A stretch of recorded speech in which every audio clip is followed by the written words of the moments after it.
Wisdom. The Greeks say wisdom begins with a face in the mirror that says, I do not know. Sun Tzu needed a lovely girl's head to show that knowing yourself and knowing your foe was enough to win a war best won without a single drop of blood upon these rosy roads filled with beauty. Confucius, with his urgent pupils, had enough time to scribble out, it is only the wisest and the very stupidest who cannot change. The lousy old man from Honan, in his laid-back way, says, between good and evil, how much difference?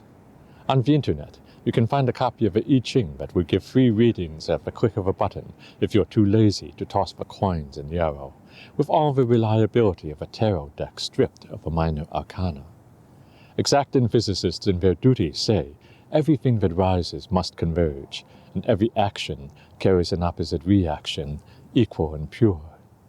The Zen monks in the mountains think they can get away with the I don't know of fushiki and nothing more than an empty fist. If they aren't careful, it will cost all of them their lives.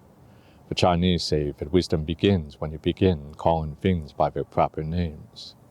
An Amway rep, who shall remain anonymous, says tough times don't last, but tough people do, and it's best to go into business for yourself, but not by yourself. Such wisdom is as old as the pyramids, depending on whom you talk to. In some cultures, it's rude to talk to someone if you have nothing to say, and after a time, you might find that saying nothing and saying something amount to the same thing. A Hmong man was quoted obscurely, the world is only as large as a man is willing to walk. Exhausted and weary, the GIs in Kuwait say, wheels are better than heels. Mortal combat between its savage rounds contends, there is no knowledge that is not power. It's not worth losing your head or your heart for a quarter. From the lightless grave, Lord Acton wags his ink-stained fingers powerlessly in disapproval about abuse and absolutes.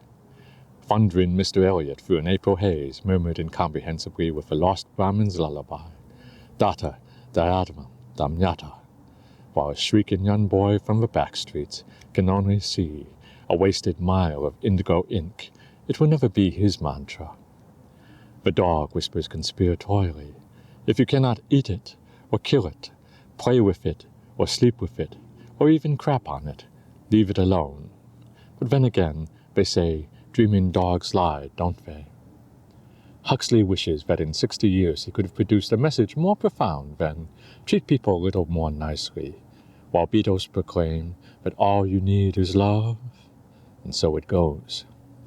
After all this, a young mother looks at me and asks, why bother looking at all, if that's the best you can give?